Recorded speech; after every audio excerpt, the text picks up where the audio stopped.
Après ça, quand il sort, il faut qu'il parle même aux enfants. Déjà, Oui, oui.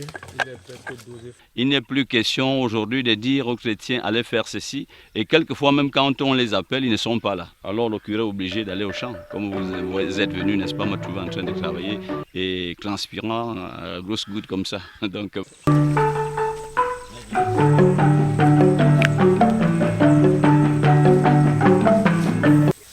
Sacerdoce. C'est le thème à employer pour décrire sa personne. Le père, Abbé Edmond Kassa, curé de la paroisse Immaculée Conception d'Elik Fomo.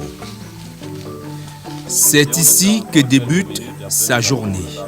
je me lève, je fais ma toilette, je fais mes lots. Après ça, j'oriente ma journée. Comme ce matin, il était question de continuer à faire le travail de défrichage à côté parce que je voulais étendre le champ.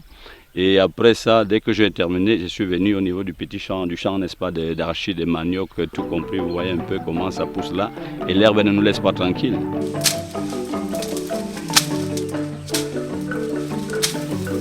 L'agriculture. Un amour d'enfance qu'il traîne avec lui depuis toujours. Elik Fomo est mon deuxième poste comme curé. J'ai été ordonné étant diacre en Var. D'un Var, j'ai été affecté, n'est-ce pas, à mon atelier. De mon atelier, je suis allé en Comtou comme curé en 2004. De 2004 à 2008, je suis resté là. Après, je suis allé en Italie pour les études en histoire de l'église à la grégorienne. Du retour de là-bas, l'évêque m'a affecté ici depuis 2014, je pense bien. Et c'est à partir de ce moment-là, même étant en Comtou, je faisais la tomate, je faisais, n'est-ce pas, aussi de l'élevage, le poulailler. Aujourd'hui, bon, ici, je n'ai pas d'infrastructure capable de m'aider de faire le poulailler. Et je m'abandonne donc à travailler la terre.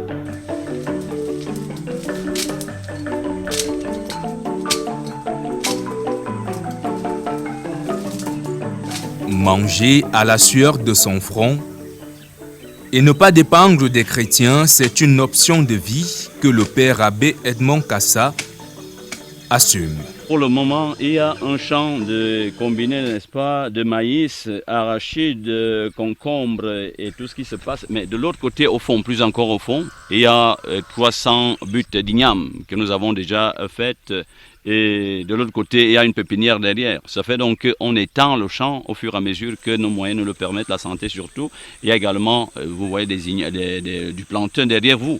Donc, on voudrait étendre le terrain de la paroisse et à une superficie de 12 hectares et quelques arbres près.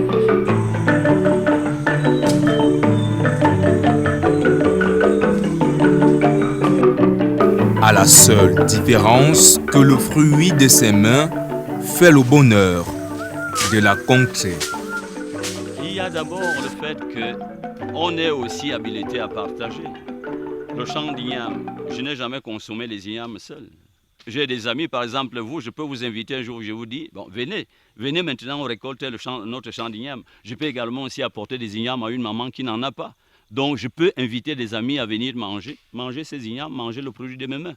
C'est aussi une manière d'aider, de donner. On n'est pas là seulement pour recevoir, on est aussi là pour donner aux autres. Dans la charité, nous voulons être des enseignants de la charité, également apprendre aussi à donner. C'est bizarre ça, mon fils. Sa vocation pourrait le conduire loin des terres d'Elik Fomo, l'obligeant éventuellement à renoncer à ses richesses, fruit de ses efforts.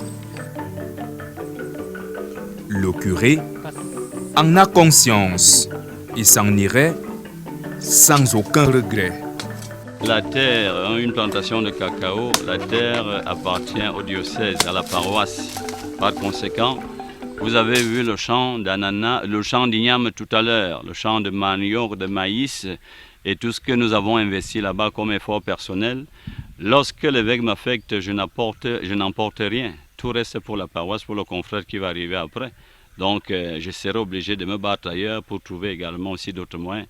Donc, ce travail est fait pour la paroisse, ce n'est pas pour moi. Si ça avait été pour moi, j'aurais pu travailler ailleurs et bénéficier là-bas, sachant que même si je pars d'ici, je pourrais récolter.